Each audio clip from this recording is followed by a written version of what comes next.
ராதே கிருஷ்ணா. எல்லோருக்கும் நமஸ்காரம். இந்த வீடியோவில் பகவத்கீதையில் கூறப்படும் 5 முக்கியமான தத்துவங்களை பற்றி பார்ப்போம். பகவத்கீதை என்பது ஒரு புதையல் பெட்டியை போன்றது. இதில் முக்கியமான பல விஷயங்கள், விலைமதிப்பற்ற விஷயங்கள் ஞானஸ்வரூபமாக உள்ளன.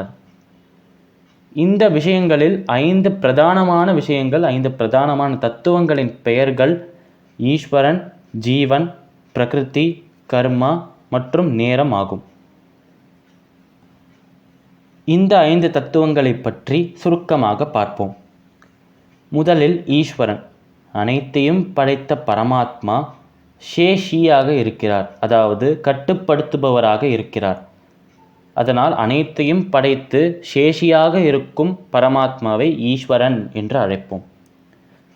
அடுத்த இரண்டாவது தத்துவம் பிரகிருதி, அதாவது படைப்பவர் ஈஸ்வரன்.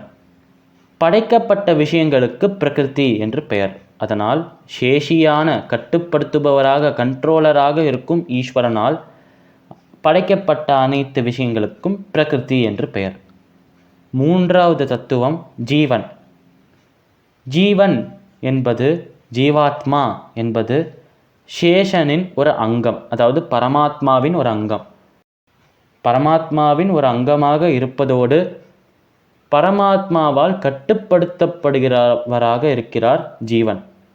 அதனால் ஜீவனுக்கு சேஷன் என்று பெயர். அடுத்தது நான்காவது தத்துவமான கர்மா. கர்மாவை 2 வகையாக நம்ம சொல்லுவோம், அது எல்லாருக்குமே தெரியும். ஒன்று பாவம், இன்னொன்று புண்ணியம். அதனால் இந்த பாவ புண்ணிய பலன்களிலிருந்து தப்பிப்பது சரணாகதி செய்தால் மட்டுமே, அதாவது பகவான் மீது பக்தி செலுத்தினால் மட்டுமே என்று கூறுகிறது பகவத்கீதை. 5வது முக்கியமான தத்துவம் டைம், சமயம், நேரம். இந்த நேரத்தை பற்றி, இந்த சமயத்தை பற்றி பகவான் கிருஷ்ணர் ரொம்ப விரிவாக பகவத்கீதையில் கூறுகிறார். ஆனால் இதை பற்றி முக்கியமாக என்ன தெரிஞ்சுக்கணும் என்றால், சமயமும் பகவானால் கட்டுப்படுத்தப்படுகிற ஒரு விஷயம்.